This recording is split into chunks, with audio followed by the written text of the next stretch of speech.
They say small cars are dead. They say nobody wants sedans anymore. Well, Nissan disagrees with both of those contentions, and that's why Nissan has introduced this. This is the new 2026 Nissan Sentra, the 9th generation version of their compact sedan. Hard to believe the thing's been around since 1982, but it has, and frankly, it's more popular than it ever has been. But what have they changed for the 26 model year? Well, let me show you. The Mexico-built Sentra gets an all-new look, one that more closely brings the styling of the Nissan Ariya and Murano SUVs to the sedan lineup as well.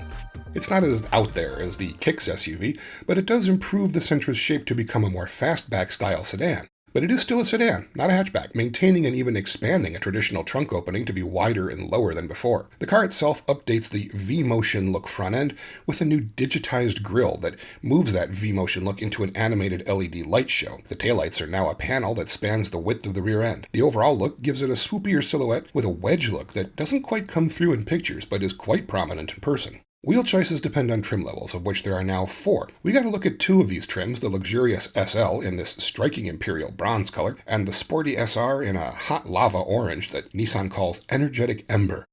The SL comes with 17-inch wheels, more conventional trim, and a more luxurious interior. It's the more mature one, the more upscale option. The SR is the sporty-looking one with 18-inch wheels, blacked-out grille, dark chrome accents, a unique rear bumper, black side sills, a rear spoiler, and an optional 2-tone black roof. All of it adding a very distinctive look to the SR without adding any actual sporty equipment. Powering the 26 Sentra is the same power plant as the outgoing Sentra, a naturally aspirated 2-liter 4-cylinder engine mated to a continuously variable automatic transmission powering the front wheels. It makes 149 horsepower and 146 pounds-feet of torque, which isn't terribly much in this day of common turbocharged engines, but the focus of the Sentra isn't performance, it's efficiency, it's comfort, it's affordable transportation. There have been refinements to the new Sentra, such as redone shock absorber tuning, additional structural rigidity, and a new dynamic damper on the steering system to reduce road vibration. And Nissan says that the SR Sport mode does make it a bit more aggressive in things like steering effort and transmission shift patterns, but you know what? More power would have also been a nice touch. The new 26 Sentra gets a new interior as well, and it's an excellent upgrade from the old model. The design and shapes are new, but still pay homage to the outgoing Sentra, with 3 rectangular air vents in the center console replacing the circular ones that past owners might be familiar with. The dashboard in certain models will be dominated by twin 12.3-inch screens, the center one being a touchscreen that Nissan says is now twice as bright as the outgoing one. The touchscreen now houses a number of functions, and the climate control has gone to the new Nissan standard of being a touch panel as well, while retaining some core buttons for frequently used functions. So far, in the Nissans that we've sampled with this mixture of touch-sensitive controls, dedicated buttons, and capacitive panels, we've found the systems to be decently easy to use and a good compromise between all screens or all buttons. Depending on the trim level, you get different looks for your Sentra. The Sentra SL is genuinely nice, with touches pushing it towards being something of a budget luxury vehicle, including actual color on the interior instead of just econocar greige. The upholstery isn't actual leather, but it feels and looks upscale with its asymmetrical quilting.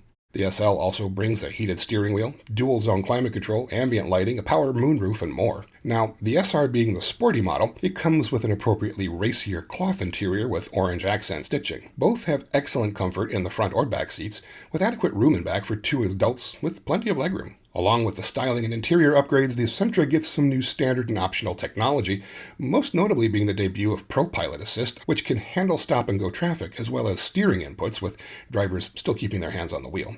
Adaptive cruise control is, however, standard on all trim levels. Blind spot intervention also debuts on the Sentra, as does an integrated MyQ universal garage door opener and passive lock and unlock upon approach and departure.